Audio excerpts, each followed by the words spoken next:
Hello everyone, क्या हाल है आप सबका। Welcome to our YouTube channel Mindzilla we rise by lifting others. So guys, आज part 2 लेके आने वाला हूँ, लीनियर मेजरमेंट और चेनेज का पार्ट 2 आपके सामने। इसके बहुत ही ज़्यादा इंपॉर्टेंट क्वेश्चंस है। मैंने आपको बताया था ये chapter exam point of view से बहुत ही ज़्यादा इंपॉर्टेंट है। बहुत सारे क्वेश्चंस इसमें से देखने को आपको मिल सकते हैं। तो सबसे पहले मैं एक चीज़ आपको क्लियर कर देता हूँ कि आप होमवर्क क्वेश्चन प्लीज़ किया करो। मैं होमवर्क क्वेश्चन इसलिए देता हूँ ताकि आपका थोड़ा सा इंटरेस्ट बना रहे, आपको लगे कि नहीं आपकी प्रिपरेशन हो रही है। थोड़ा सा आप कमेंट बॉक्स पे उससे कमेंट कीजिए, थोड़ा डिस्कस कीजिए, तो मुझे लगेगा कि हाँ थोड़ा सा इन्वॉल्वमेंट बच्चों की है। ठीक है गाइज, तो पहला होमवर्क क्वेश्चन बहुत ही ईजी था, सबने कर लिया होगा। जैसे कि मैंने आपको ऐसा क्वेश्चन आपको समझाया भी है। तो पहला क्वेश्चन है कि द रिप्रेजेंटेशन फैक्टर डिफ्रैक्शन दिया और स्केल बताना है। तो सपोज मुझे RF दिया है, इन्होंने RF कितना दिया है 10000 इतना ही है, हाँ 2 3 5 ठीक है, इतना दिया। तो मुझे क्या निकालना है, स्केल निकालना है। ठीक है, अब स्केल निकालना होगा मुझे इसका। तो अगर मैं कहूँगा 1 सेंटीमीटर इज इक्वल टू कितना करूँगा मैं इसको, क्या मैं फर्स्ट ऑप्शन कर सकता हूँ मीटर में? बिल्कुल गलत, नहीं कर सकता, क्योंकि इतने मीटर में तो होता ही नहीं है। 1 सेंटीमीटर इतने मीटर में होगा, नहीं होगा। अगला कर सकता हूँ 10 किलोमीटर, नहीं होगा। हम कर सकते हैं 1 centimetre is equal to 1 kilometre. आप करके देख लेना, जब मैं सेंटीमीटर को किलोमीटर में करूँगा तो इतने ही जीरो आएंगे। ठीक है, इतने ही जीरो आएंगे। 1 किलोमीटर में कितने मीटर होता है 1000, और 100 क्या हो गया सेंटीमीटर, तो 5 जीरो हो गए, तो मतलब इतने ही जीरो आएंगे। तो हमारा स्केल क्या हो गया 1 centimetre is equal to 1 kilometre. Option number C. देखो कितना आसान, कितना ईजी क्वेश्चन था, कुछ नहीं किया, कुछ किया ही नहीं, सीधे आंसर आ गया। ठीक है, तो गाइज क्वेश्चन मैं कह रहा हूँ, फिर से कह रहा हूँ, होमवर्क क्वेश्चन को ट्राई कीजिए। मैं इसीलिए देता हूँ ताकि आपको थोड़े से आपको डाउट्स आए और मुझे लगे आप मुझसे पूछो तो मैं आपको क्लियर करूँ। ठीक है, तो नेक्स्ट होमवर्क क्वेश्चन आपकी स्क्रीन पे है, देखिए उसको सबने सॉल्व किया है। A surveyor measured the area of 50 metre square. Surveyor measured the area of 50 meter square drawn to a scale of 1 centimeter is equal to 1 meter. Later he found that he used a wrong scale of 1 centimeter is equal to 2 meter. I think ये question हमने कर लिया है पहले भी, ये question मैंने करवाया हुआ है। इसका फॉर्मूला मैं फिर से लिख देता हूँ, ये फिर से रिपीट हो गया है। ठीक है, करेक्ट एरिया का मैंने आपको फॉर्मूला बताया था, RF of wrong scale upon RF of correct scale. Area की बात चल रही है तो मतलब यहाँ पे स्केल हो जाएगा इनटू मेजर्ड एरिया, इतना सा फॉर्मूला लगेगा। ठीक है, इसका क्वेश्चन शायद मैंने करवाया हुआ है, इसका आंसर सी है। ठीक है, ये खुद से निकालना, ऑप्शन नंबर सी है 12.5, क्योंकि अगर जिससे नहीं है तो मेरी प्रीवियस वीडियो में देखना, प्रीवियस वीडियो मैंने ये क्वेश्चन आपको करवाया हुआ है। ठीक है, बाय मिस्टेकन ये डल चुका है, तो मैंने सोचा चलो इसको आप फॉर्मूला आपको लिखा दूँ। ठीक है गाइस, तो अब चलते हैं आज की वीडियो की तरफ, आज के क्वेश्चन की तरफ, जितने भी इंपॉर्टेंट क्वेश्चन हैं उनकी तरफ बढ़ते हैं। तो गाइस पहला क्वेश्चन आपकी स्क्रीन पे है। पहला क्वेश्चन पढ़िए, क्या कह रहा है वो कह रहा है indirect ranging is adopted when two ends of the chain line are very near to each other, not intervisible none of these. देखो पहले तो बताओ इनडायरेक्ट रेंजिंग क्या होती है। डायरेक्ट क्या होगा, डायरेक्ट हो गया, जैसे आप इनडायरेक्ट और डायरेक्ट के बीच में डिफरेंस बता दो मुझे जरा। इनडायरेक्ट हो गया मैं किसी के जरिए, सबसे पहले मुझे जाना है कहीं, तो मैं क्या करूँगा, किसी को लेके चल रहा हूँ साथ में, या मुझे किसी को एक रेफरेंस पॉइंट ऑफ व्यू से रेफरेंस पॉइंट लेके चल रहा हूँ, तो वो तो इनडायरेक्ट हो गया ना। डायरेक्ट हो गया मैं डायरेक्ट जा रहा हूँ, किसी का कोई रेफरेंस नहीं था, डायरेक्ट बात कर रहा हूँ। तो मैं डायग्राम के थ्रू समझाता हूँ, ऐसे आपको समझ नहीं आएगा। सपोज ये आपकी एक हिल है, ठीक है, ये आपकी एक हिल है। अब आपको ये पॉइंट है, एक ये पॉइंट है A, ये पॉइंट है B। अब आपको इस पॉइंट पे मुझे चाहिए क्या, आप इस पॉइंट की रेंजिंग चाहिए, रेंज निकाल रहे हो, चेंज कर रहे हो, तो आप कर सकते हो क्या? नहीं कर सकते ना। तो इसके लिए आपको क्या करना पड़ेगा, सपोज आप यहाँ पे खड़े हो, ठीक है, ये यहाँ पे खड़े हो, आपको क्या करना पड़ेगा, एक रेफरेंस पॉइंट बनाना पड़ेगा जहाँ तक आपकी नज़र जाएगी। मेरी नज़र जा रही है इधर तक, सपोज मेरी नज़र इधर जा रही है, तो मैंने इसको मान लिया रेफरेंस पॉइंट। क्या मान लिया? यहाँ तक, जहाँ तक मैं देख सकता हूँ, यहाँ तक देख सकता हूँ। तो मैंने क्या किया, एक और बना लिया इधर, तो वैसे ही मैंने इधर से लिया और मैं यहाँ से यहाँ तक देख लगा। देखा आपने, मतलब कि मैंने क्या किया, इसका एक जहाँ इस A पॉइंट से क्या लिया, एक रेफरेंस लिया, मैं यहाँ पहुँच गया, फिर इधर से रेफरेंस लिया, मैं इधर पहुँचा ना इधर। तो मतलब क्या है, indirect ranging is adopted when two ends of chain are not intervisible. देखो मैं कह रहा हूँ ये A है जो B को नहीं देख सकता, तो मतलब क्या, नॉट इंटरविजिबल। तो मतलब ऑप्शन नंबर B के साथ चलेंगे। याद रखना इनडायरेक्ट जो रेंजिंग है, इनडायरेक्ट रेंजिंग है वो कहाँ होती है, जो तब होती है जब हमारे पास टू एंड्स ऑफ पॉइंट्स हैं वो इंटरविजिबल ना हो। ठीक है, तो नेक्स्ट क्वेश्चन की तरफ चलेंगे। बहुत ईजी क्वेश्चन है, पढ़िए इसको। क्या कह रहा है, देखो वो कह रहा है for accurate work the steel band should always be used in preference to chain because the steel band is lighter than the chain, is easier to handle, can be easily repaired in the field, is practically inextensible and is not liable to kinks when in use।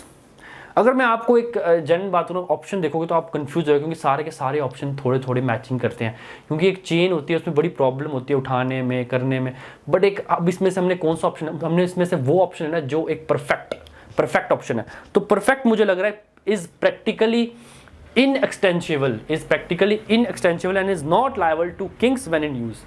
मतलब इसका कि मतलब जब हम steel band से करेंगे तो वो क्या होगा, एक इनएक्सटेंड मतलब एक्सटेंडेड नहीं होगा, किसी भी तरह का एरर बहुत ही आएगा पर बहुत ही कम एरर आएगा ना, चेनेज के बराबर कम आएगा। पहला ये, दूसरा उसमें किंक नहीं बनेगा। किंक मतलब जैसे चेन में क्या होता है, आपने देखा चेन में इस तरह से जॉइंट्स होते हैं, तो अगर हम ये चेन से मेजर करते तो क्या होता है, ये जॉइंट्स क्या होते हैं, मिल जाते हैं, ऐसे 2 के 3 बन जाएंगे, 3 बन जाएंगे, इस तरह से मिल जाएंगे। तो वो यही कह रहा है कि अगर हम बैंड यूज करेंगे तो इस तरह के किंग्स नहीं बनेंगे। ठीक है, ऑप्शन नंबर डी के साथ चलेंगे, D is the right answer for this question. ठीक है, तो नेक्स्ट क्वेश्चन पे बढ़ेंगे। वो कह रहा है the station selected on the main survey line for running auxiliary lines are known as. ठीक है, देखो मैंने कल आपको एक डायग्राम बनाई थी जिसमें बताया था मेन सर्वे लाइन कौन सी है, टाई लाइन कौन सी है, चेक लाइन कौन सी है, सारी बताई थी ना। एक होती है सब्सिडरी लाइन, सब्सिडरी लाइन भी वही लाइन होती है जो क्या करती है हमारे पास ऑक्सिलरी लाइंस को क्या करती है, मेजर करती है, मेन सर्वे लाइन से सिलेक्टेड होती है। तो इसका ऑप्शन नंबर जाएगा, ऑप्शन नंबर सब्सिडरी वाला कौन सा, option number C is the right answer for this question. ठीक है, तो नेक्स्ट क्वेश्चन की तरफ बढ़ेंगे। इन चेन सर्वेइंग वो कह रहा है कि जब मैं चेन सर्वेइंग कर रहा हूं, field work is limited to linear measurement only, both linear and angular measurement only and vertical measurement. अब मुझे बताओ, अभी तक मैंने आपका चैप्टर का नाम बताया, लीनियर मेजरमेंट और चेन दोनों बताया। क्यों बताया, इसीलिए बताया क्योंकि जो चैप्टर का नाम ही लीनियर मेजरमेंट है, तो जो चेन सर्वेइंग है अभी तो चलो आपको बता दिया मैंने, चैप्टर चल रहा है, बट वहां जब पेपर में आओगे तो वहां तो चैप्टर नहीं बता होगा ना। तो वहां आप याद रखना कि जो चेन सर्वेइंग है वो सिर्फ क्या काम आता है, वो लीनियर मेजरमेंट के काम आता है। उसमें से हम कोई एंगल नहीं निकालते। अब आप चेन का जो लोहे की चेन है उससे लेके क्या एंगल निकालते हो, मैं तो नहीं निकाल सकता, आप निकाल सकते हो तो पता नहीं, पर मैं ऐसे बता रहा हूँ कि आपको चेन सर्वेइंग से हम एंगल नहीं निकाल सकते। क्या करते हैं, linear measurement. A option is the right answer for this question. तो नेक्स्ट क्वेश्चन तरफ बढ़ेंगे। देखो नेक्स्ट क्वेश्चन है, the correction to be applied to each 30 metre chain length along slope is. अब इसका ऑप्शन तो मैं आपको डायरेक्ट बता दूंगा, पर डायरेक्ट बता दूंगा तो आप बोलोगे सर क्या बता दिया, हमें समझ नहीं आया। थोड़ा सा मैं आपको कॉन्सेप्ट देने की कोशिश करता हूँ, आज थोड़ा देते हैं। ठीक है, वो कह रहा है करेक्शन निकालनी है फॉर स्लोप। किसकी निकालनी है, करेक्शन फॉर स्लोप। इसके 2 फॉर्मूले हैं, एक फॉर्मूला इसमें लिखा हुआ ऑप्शन में, तो मैं दोनों बताऊंगा तो आपको पता लग जाएगा कि कौन सा फॉर्मूला है। ठीक है, सपोज आप पॉइंट ए पे हो, ठीक है, आपको एक स्लोप मेजरमेंट करना है बी, इस पे पहुंचना है बी पे, बट आपको क्या चाहिए, हॉरिजॉन्टल डिस्टेंस भी चाहिए, b1 मान लेता हूं इसको। ठीक है, इसको b मान लिया, इसको b1 मान लिया। ठीक है, अब मैंने इसको b मान लिया, इसको b1 मान लिया, बट जब एक स्लोप है, ये मेरी स्लोप है, क्या हॉरिजॉन्टल डिस्टेंस सेम होगा, नहीं होगा। अब मुझे हॉरिजॉन्टल डिस्टेंस सेम करे तो मतलब वो यहाँ जाके सेम होगा, यहाँ पे जाके, तो मतलब मैंने इसको मान लिया C1। अब ये जो मैंने ये कर्व दिया, ये करेक्शन दी, ये किसकी वजह से है, इसको मान लिया मैंने CH, ये होती है करेक्शन ड्यू टू स्लोप। ये CH क्या है, ये CH है करेक्शन ड्यू टू स्लोप। क्या है, करेक्शन ड्यू टू स्लोप। जब मैंने मेजरमेंट की स्लोप आने के कारण, जब मैंने हॉरिजॉन्टल डिस्टेंस निकालना था, मुझे निकालना था AB1, बट मेरी वहां पे स्लोप था ना स्लोप, बट स्लोप आने के कारण मेरे को क्या करना, एक करेक्शन निकालनी पड़ी। अब इस करेक्शन को जब मैं क्या करूंगा, AB1 से माइनस करूंगा, इस करेक्शन को जब मैं करूंगा पूरा AB से माइनस करूंगा, तो मेरे पास हॉरिजॉन्टल डिस्टेंस आ जाएगा। अब मैं बताऊंगा कैसे आएगा। सपोज यहाँ पे कोई एंगल है थीटा, इसको मान लिया मैंने L, क्या मान लिया L, इसको मैंने मान लिया D, कैपिटल D, इसको मैंने मान लिया H। अभी L क्या है, L है अपने पास स्लोप डिस्टेंस, क्या स्लोप डिस्टेंस लिख देता हूं साथ में AB। ठीक है, H क्या है, देखो H क्या है, H vertical distance between A और B के बीच में। ये पॉइंट A है मेरा, सपोज आप इधर खड़े हो, एक बंदा इधर खड़ा है A पॉइंट पे, एक बंदा कहीं पहाड़ी पे खड़ा है B पॉइंट पे। अब दोनों के बीच का वर्टिकल डिस्टेंस क्या है, H is equal to vertical distance between A and B, ठीक है। और क्या है इसमें, थीटा। थीटा थीटा क्या हो गया, थीटा एक एंगल, एक स्लोप, जो हमारे पास क्या है, slope with horizontal distance. Theta क्या है, slope with horizontal distance. D क्या है, डी अपने पास आ गया हॉरिजॉन्टल डिस्टेंस, हॉरिजॉन्टल डिस्टेंस जो कि हमें चाहिए, सपोज हमें हॉरिजॉन्टल डिस्टेंस चाहिए, ठीक है। सी एच क्या है, सी एच मैंने आपको बताया correction due to slope. C H क्या है, कोरेक्शन ड्यू टू स्लोप। अब सपोज मुझे सी एच निकालना है, मुझे क्या निकालना है, सी एच, देखो समझना है इसको चीज़ को, मुझे निकालना है सी एच, मुझे ये सी एच चाहिए। तो अगर मैं सी एच को एक चीज़ लिख सकता हूँ B1 C1, B1 C1, देखो मैं जो बता रहा हूँ, देखो उसको, सी एच को मैं लिख सकता हूँ B1 C1, हाँ जी सर लिख सकता हूँ, कोई दिक्कत नहीं है, आगे बताओ। अब मुझे B1 C1 निकालना है, तो मतलब मैं क्या करूँगा, A C1 में से A B1 निकाल दूंगा, A C1 से माइनस कर दूंगा A B1, यहाँ तक कोई दिक्कत नहीं होगी, बिल्कुल नहीं होगी। B1 C1 में से मैंने क्या किया, A C1 में से A B1 निकाले, माइनस किया, कोई मैंने बड़ा काम नहीं किया इसमें, ठीक है। इज इक्वल टू, अब A C1, ये A C1 ये क्या है, ये किसके बराबर है, L के बराबर। देखो ध्यान से देखना, ये यहाँ पे हूँ मैं, ये किसके बराबर है, L के बराबर है, किसके, L के बराबर। तो मैंने A C1 को क्या लिख दिया, L लिख दिया, क्या लिख दिया, L लिख दिया, माइनस A B1 किसके बराबर है, D के बराबर है। देखो एक चीज़ मैं बताया था, फिर से बता रहा हूँ, जो A C1 है, A C1 दिख रहा है, A C1 ऐसे करेंगे किसके बराबर है, L के बराबर है, L के बराबर है ना, ये देखो L के बराबर, तो मैंने L के बराबर लिख दिया। A B1 किसका, D के बराबर। अब अगर मैं करूं, अब मैं कहूं अगर मुझे पाइथागोरस थ्योरम लगानी है, सबको पता है पाइथागोरस थ्योरम क्या होती है, hypotenuse square is equal to base square plus perpendicular square, पता है। अब अगर मैं बोलूं L minus under root L square minus H square, अगर मैंने ऐसे कह दिया तो आप कंफ्यूज तो नहीं होंगे, कहाँ से आया ये, चलो बता देता हूँ, फिर भी मैं बता दूंगा, मैं हूं ना बताने के लिए, मैं बता देता हूँ, ठीक है। अब मैंने किया क्या, मुझे पता है hypotenuse square is equal to base square plus perpendicular square होता है। हाइपोटेन्यूज क्या है, L का स्क्वायर, बेस क्या है, D का स्क्वायर प्लस H का स्क्वायर। मुझे क्या निकालना था, D का स्क्वायर, तो अगर मुझे D का स्क्वायर निकालना है तो क्या हो जाएगा, L square minus H square. अब D is equal to under root L square minus H square. देखो ये भी बता दिया मैंने, ये तो सिंपल था, ये आप भी कर सकते थे, ये तो बिल्कुल सिंपल था, मैंने फिर भी बता दिया, यहाँ से आया, ठीक है। ऑल्सो ये मेरा आ गया, सपोज इसको मैंने फर्स्ट मान लिया।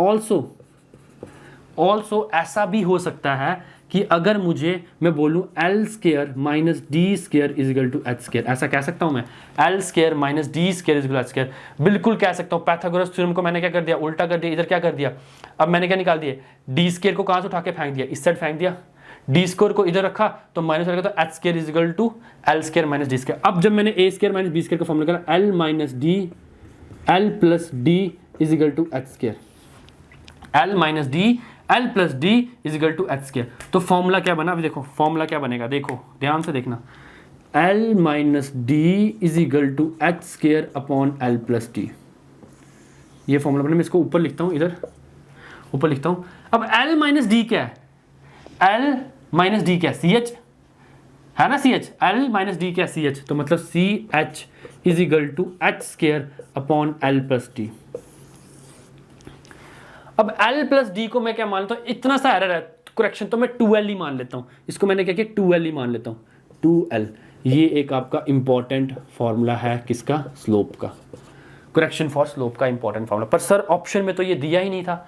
अब इतना कराने के बाद अगर मैं बोलूं कि मुझे थ्योडोलाइट से मेजर करना है, किससे, जब मैंने प्रिसिशन थ्योडोलाइट से मेजर किया, बिल्कुल एक्यूरेट थ्योडोलाइट से मेजर किया, अब जब एक्यूरेशन आएगी तो देखना, जब थ्योडोलाइट से मेजर किया तो क्या, अब फॉर्मूला क्या हो जाएगा, CH is equal to B1 C1 is equal to same वही AC1 माइनस AB1, ठीक है। अब फिर से वही L माइनस डी, मैंने कुछ नहीं किया, यहाँ पे दोबारा मैंने ये लिख दिया L माइनस डी। अब जब मैंने L माइनस डी दोबारा लिख दिया, अब मुझे क्या करना है, L माइनस डी, सपोज ये D है, देखो अब D है, देखो अब आपको पता ही होगा,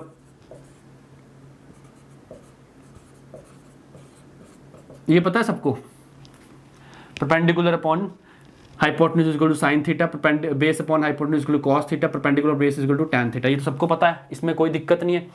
अब मुझे क्या निकालना है, अब मुझे D निकालना है, तो मतलब D क्या है, अगर मैं बोलूं कि मेरा जो कॉस थीटा है, कॉस थीटा कॉस थीटा क्या है मेरा, बेस अपॉन हाइपोटेन्यूज, बेस क्या है मेरा डी अपॉन एल है, तो मतलब मेरा डी क्या होगा, एल कॉस थीटा, डी मेरा होगा एल कॉस थीटा, डी क्या आ गया मेरा एल कॉस थीटा, तो मतलब अगर मैं यहाँ लिख दूँ एल कॉस थीटा तो मेरा फॉर्मूला बन गया L1 माइनस कॉस थीटा, ये ऑप्शन में है L1 माइनस कॉस थीटा, कौन सा ऑप्शन है, C option, option number C में लिखा है उन्होंने 31 माइनस कॉस अल्फा लिखा है, ये लिखा है 30 मतलब क्या, एल लेंथ दिया ना उन्होंने चेन की, 30 मतलब, देखो मैंने ये सारा आपको दो फॉर्मूले जनरेट कराए, एक है H square upon L plus D मतलब H square upon 2l correction for slope का, दूसरा क्या है, दूसरा L into 1 minus cos alpha, L into 1 minus cos alpha, तो ऑप्शन नंबर सी के साथ चलेंगे, C is the right answer क्योंकि L oblique 1 minus cos alpha, ठीक है। तो ये होप आपको ये डेरिवेशन अच्छे से समझ आ गई हो, ये मैंने सोचा थोड़ा सा करवा दूं आपको, ठीक है, इससे क्या होता है, हाँ थोड़ा समझ आ जाएगा आपको कि फॉर्मूला कहाँ से आया, ठीक है। नेक्स्ट क्वेश्चन देखिए, when it is not possible to chain round the obstacle the equation for the below figure is given, देखो फिगर दी है उसने कुछ, अब ये भी कुछ नहीं है, हलवा क्वेश्चन है ये मतलब अगर मैं 9th क्लास के बच्चे को, बिना इंजीनियर वाले बच्चे को बोलूँगा ना कि वो निकाल दे पाइथागोरस थ्योरम तो वो तो निकाल देगा, इसको निकाल देगा ना, ए बी अगर सी ए है, हाँ। अब मुझे क्या निकालना है, ये डिस्टेंस निकालना है, ये डिस्टेंस ए सी, ये मुझसे बोला ना, मुझे क्या बोला, when it is not possible to chain round the obstacle the equation of the below figure is given, मुझे यहाँ जाना है तो मैं क्या करूँगा, अब ये पानी की वजह से मैं क्या करूँगा, ये पाइथागोरस थ्योरम लगाई, मुझे यहाँ से 90 डिग्री लेना पड़ा, तो मैं क्या करूँगा ए सी, ये करूँगा ऑप्शन नंबर किसे चलूँगा, A C square is equal to under root, sorry square के साथ अंडर रूट आएगा, B C square minus A B square, क्या किया मैंने, A C square is equal to B C square minus A B, अब मैं लिखता हूँ ए सी क्या है, ए सी मेरा क्या है, बेस का square is equal to B C क्या है, हाइपोटेन्यूज का स्क्वायर माइनस परपेंडिकुलर स्क्वायर, कुछ नहीं किया, यही किया। अब ऑप्शन में उसने ऐसे दे दिया A C is equal to under root B C minus A B, तो ऑप्शन नंबर कौन सा है, B C square minus A B square, option number C is the right answer for this question. देखो बहुत ही easy question है, बहुत ही easy question है, कोई प्रॉब्लम आपको नहीं आनी चाहिए, कोई भी तरह की प्रॉब्लम नहीं आनी चाहिए, ठीक है। तो नेक्स्ट क्वेश्चन की तरफ चलेंगे, वो कह रहा है for indirect ranging number of ranging rods required. देखो अभी मैंने थोड़ी देर पहले आपको डायग्राम बनाई थी, अगर आप उसको डायग्राम को अपने दिमाग में रखो, दिमाग में बिठा के रखो, तो मेरे को बताओ मैंने कितनी रॉड्स लगाई थी, 4 रॉड लगाई थी, 3 रॉड लगाई थी, 2 रॉड लगाई थी, 1 रॉड लगाई थी, मैंने 4 रॉड लगाई थी, कितनी लगाई थी, 4 रॉड, फिर से बनाता हूँ, एक इधर लगाई थी, एक इधर लगाई थी, एक इधर लगाई थी, एक इधर लगाई थी, ऐसे किया था, ऐसे किया था ना इनडायरेक्ट रेंजिंग के लिए, तो आंसर आएगा 4, ऑप्शन नंबर ए, ठीक है।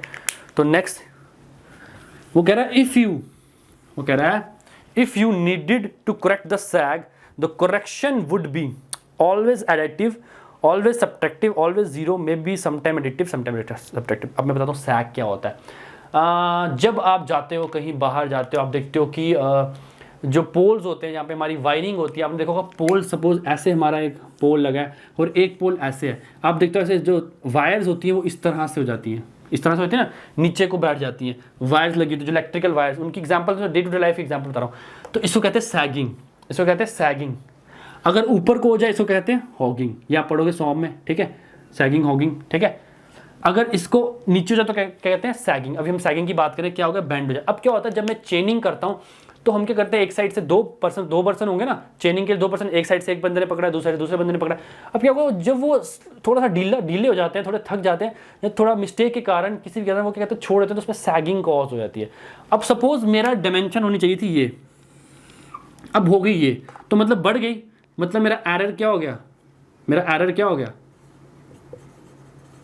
हो गया पॉजिटिव, एरर मेरा पॉजिटिव तो करेक्शन मेरी नेगेटिव। मैंने कल बताया था एरर मेरा पॉजिटिव तो करेक्शन मेरी नेगेटिव, एरर मेरा पॉजिटिव तो करेक्शन मेरी नेगेटिव, तो मतलब it is always subtracted, option number B, it is always subtracted, ठीक है। तो नेक्स्ट की तरफ चलेंगे, वो कह रहा है ranging is a process of establishing intermediate points on the straight line, determining the distance between the inaccessible point, measuring the horizontal distance, bisecting an object। देखो रेंजिंग का मतलब भी यही है, रेंजिंग का मतलब है एक रॉड मैंने यहाँ लगाई, एक रॉड मैंने यहाँ लगाई, एक रॉड मैंने यहाँ लगाई, यहाँ से बंदे को बोलूँगा भाई देख बिल्कुल स्ट्रेट जानी चाहिए, तो मतलब रेंजिंग का मतलब स्टैब्लिश इंटरमीडिएट पॉइंट्स को बनाना को ही हम रेंजिंग कहते हैं। ऑप्शन नंबर ए के साथ चलेंगे, is the right answer for this question. Next question तरफ पढ़ेंगे, the book in which the chain और tape measurement are entered.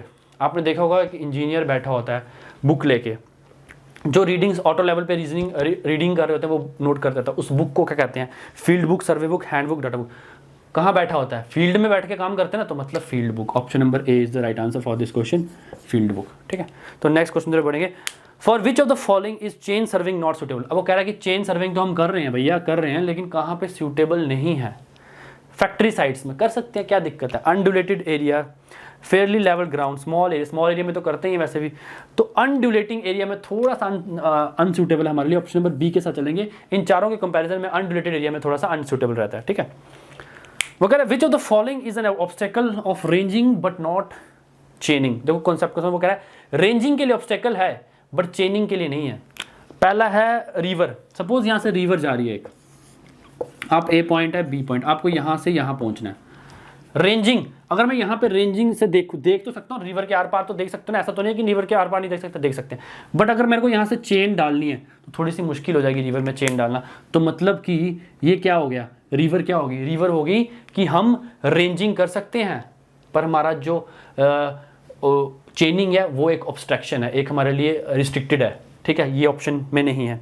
Building, अब मैंने अगर बिल्डिंग ही बना दी, अब रिवर को हटाया मैंने, सोचो, देखो तीनों चीज़ों को समझो, बिल्डिंग बना दी, अब बिल्डिंग बना दी, अब ए से बी में ना ही हम क्या देख सकते हैं, ना ही हम अपनी चेन ले सकते हैं। तो मतलब दोनों, both ranging and चेनिंग will be, हमारा क्या होगा? रिस्ट्रिक्टेड हो जाएगी। ठीक है, उसके बाद पॉन्ड। अब एक पॉन्ड आ गया,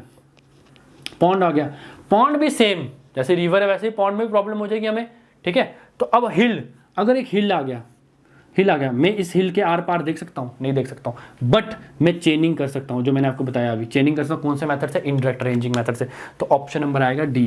देखो उसने कहा था कि भैया ऐसा ऑप्शन बताओ जिसमें मैं क्या नहीं कर पाऊँ? मैं ranging, which is an obstacle to ranging but not to chaining. मैं रेंजिंग के नहीं कर पाऊँ, मतलब मैं रेंज देख नहीं पाऊँ, एक स्टेशन से दूसरे स्टेशन को देख नहीं पाऊँ, पर मैं अपने चेनिंग कर पाऊँ, मैं अपनी चेनिंग से मेजरमेंट कर पाऊँ, तो वो ऑप्शन क्या? हिल है। ठीक है, अगला क्वेश्चन देखिए, वो कह रहा है the least count of a vernier scale is sum of the smallest division of main and vernier scale, value of one division of a primary scale divide by total number of division of the vernier scale, value of one division of a vernier scale, none of this. इसका option जाएगा B. देखो vernier scale कि जो least count होता है, least count of vernier scale, वो होता है S अपॉन N। S बोले तो क्या होता है? Value of one division of primary scale divided by total number of division of vernier scale. N मतलब क्या हो गया? S अपॉन N क्या हो गया? S अपना आ गया जो ऊपर बताया इस, तो N क्या आ गया? डिवीजन। ठीक है, तो ऑप्शन नंबर बी के साथ जाएंगे, B is the right answer for this question. Next question तरफ बढ़ेंगे। In surveying drawing is prepared at a scale of 1 centimetre is equal to 4 metre, ये दिया। बोला then what will be the fraction. अब इसका आरएफ निकालना है। देखो बहुत ही इजी, क्या क्वेश्चन है, इतना प्यारा क्वेश्चन। 100 400, 1 मीटर में 100 सेंटीमीटर होते हैं, तो ऑप्शन नंबर डी के साथ चलेंगे, D is the right answer for this question. Next question पे पढ़ेंगे। For topographic surveying of building site the scale use. वो कह रहा है टोपोग्राफी सर्वे क्या होता है, पहले तो वो दिमाग में याद रखो। टोपोग्राफी सर्वे नेचुरल एजेंसीज या फिर कोई तरह की आर्टिफिशियल एजेंसीज वगैरह, आर्टिफिशियल स्ट्रक्चर्स वगैरह हमारी साइट पे हैं, तो हम उसको टोपोग्राफी सर्वे से देखते हैं। ठीक है, तो कौन सा होता है? ए ऑप्शन होता है 1 centimetre is equal to 10 metre और लेस। ठीक है, तो नेक्स्ट क्वेश्चन तरफ बढ़ेंगे। वो कह रहा है 30 metre chain a 30 metre chain is found to be 0.1 metre short. तो पहले तो चेन लेते थे, चेन कितने हैं? चेन है अपने पास 30 मीटर की, शॉर्ट कितनी है? शॉर्ट अपने पास 0.1 मीटर, ये बोला ना। Throughout the measurement if distance measured is recorded as, measure distance क्या है? मेजर डिस्टेंस 300 मीटर है, यही है। वो कह रहा है देन द एक्चुअल डिस्टेंस, निकालना क्या है? देखो मैंने बताया निकालना लिख दो हमेशा, एक्चुअल डिस्टेंस निकालना है। अब बहुत ही इजी क्वेश्चन है, सीधे डायरेक्ट फॉर्मूला लगता है इसका। देखो एक्चुअल डिस्टेंस जब भी हमने निकालना हो, एक्चुअल डिस्टेंस का फॉर्मूला होता है, एक्चुअल डिस्टेंस क्या होता है? फॉर्मूला होता है लेंथ ऑफ रॉन्ग लेंथ, मतलब length of wrong chain, sorry इसको लेंथ ऑफ रॉन्ग चेन को अगर लिख देते हैं रॉन्ग चेन लेंथ,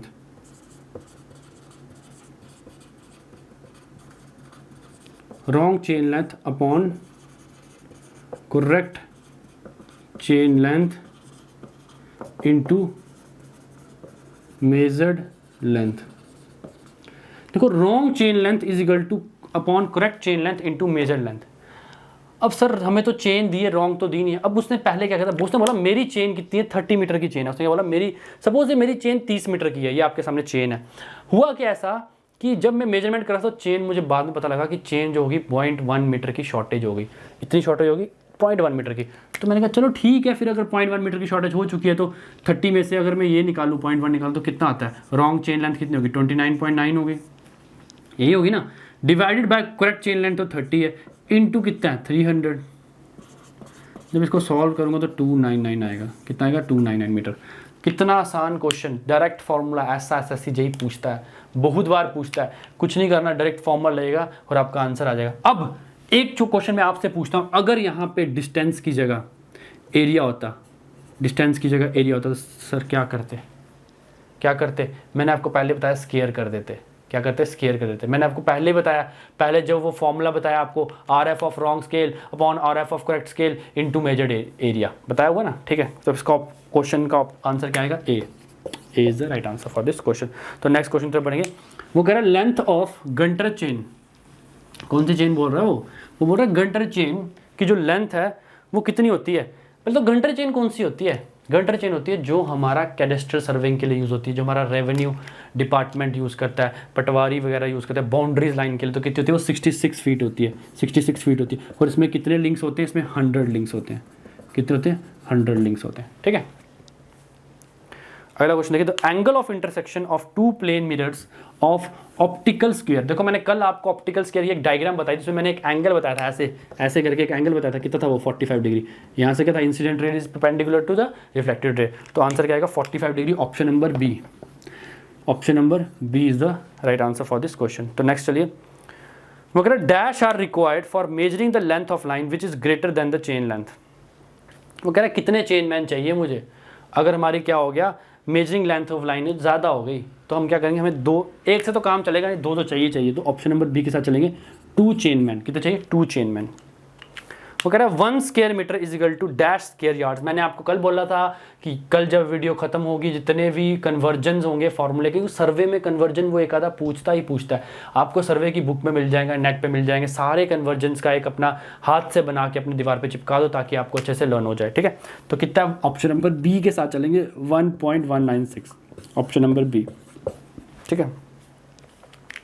अगला question, number of links in Günter chain. अभी मैंने थोड़ी देर पहले आपको बताया कितने लिंक्स होते हैं, 100 लिंक्स। कितने होते हैं, 100 लिंक्स। ऑप्शन कौन सा है 100 लिंक्स का, सी ऑप्शन है। तो C is the right answer for this question, ठीक है। अगला देखो, if W is the weight of chain, W is the weight of chain, L is the span, P is the tension for और pull, the sag correction of the chain line is. देखो sag correction का formula, sag correction का formula ये होता है W square L upon 24 P square, ये formula होता है। And sag correction is always negative, ये भी पूछता है। सैग करेक्शन लिख देता हूँ यहाँ पे, सैग करेक्शन क्या होती है, नेगेटिव होती है। याद रखना, ये बहुत बार पूछता है, सैग करेक्शन हमेशा क्या होती है, नेगेटिव। एरर क्या होता है सैग करेक्शन का, पॉजिटिव। और एरर क्या होता है सैग का, पॉजिटिव। और करेक्शन क्या होती है, नेगेटिव। तो इसमें ऑप्शन कौन सा, ऑप्शन नंबर सी है इसका फॉर्मूला, ठीक है। तो ये करेक्शन ड्यू टू सैग का ये फॉर्मूला, ठीक है। तो होप गाइज अभी ये आपके सारे क्वेश्चंस मैंने कंप्लीट कर दिए। होप गाइज आपको सारे के सारे क्वेश्चन बहुत अच्छे लगे हों। बहुत ही इंपॉर्टेंट क्वेश्चंस आपके लेके आया था मैं, और चाहता हूँ कि आप प्लीज़ प्रैक्टिस कीजिए। मैं आपके लिए बहुत ही मेहनत करता हूँ कि आपको अच्छे अच्छे क्वेश्चंस प्रोवाइड कर सकूँ। तो मैं भी साथ क्या चाहता हूँ कि आप उसके सारे होमवर्क क्वेश्चंस के आंसर करें और मेरे को कमेंट बॉक्स पे कमेंट करें। और ज़्यादा से ज़्यादा वीडियो क्या करें, लाइक करें, शेयर करें, चैनल को सब्सक्राइब करें, और साथ ही साथ बेल नोटिफिकेशन को पक्का दबाएँ। क्यों दबाना है बेल नोटिफिकेशन को, इसलिए दबाना ताकि मेरे आने वाले वीडियोज़ आपको का अपडेट मिलता रहे। तो होप गाइज अभी आपके सामने आएगा होमवर्क क्वेश्चन, तो वो सारे होमवर्क क्वेश्चन आपने घर से करने हैं। Thank you very much and have a nice day.